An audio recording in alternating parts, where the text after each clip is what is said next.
started with Fish and Wildlife Service way back in about 1976. 65-year-old Ken Merritt retired from managing national wildlife refuges on the Texas-Mexico border just 2 years after the first border fence went up in 2006.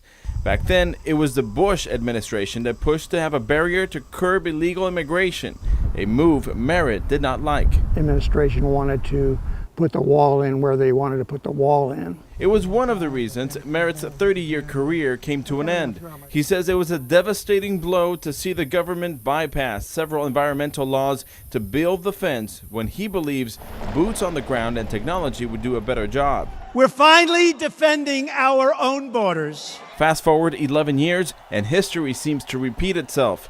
Portions of the fence ended up in some of the wildlife areas near the border. Those areas are now difficult to visit as more and more regulations are keeping the public out of federal land. This time around, the Santa Ana Refuge, home to 400 species of birds and plants and an area used by smugglers, may be one of the president's first target areas for a new wall, a campaign promise he renewed at a rally in Arizona Tuesday night. If we have to close down our government, we're building that wall. Merritt's concerns are another voice on the Texas border opposed to the government's fast-moving developments for the border wall. Government overreach, as these folks see it, is something Texans have fought against for decades.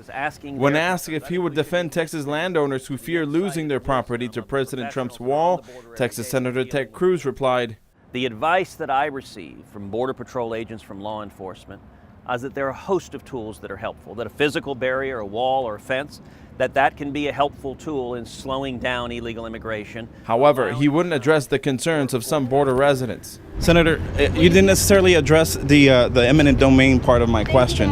Thanks, guys. Here's your mic. I know you've consulted with the Border Patrol. Have you consulted with the people whose lands are being taken, sir? Senator Cruz isn't the only one staying quiet. Fish and wildlife officials, along with Border Patrol, are not saying much until funding for the wall comes through. Merritt hopes the government doesn't make the same mistake of fulfilling a campaign promise just for the sake of it. I think there's always room for talk, and it may be that you might think that it's a done deal, but I don't think you should ever think it's a done deal. On the Texas-Mexico border, I'm Oscar Margain reporting.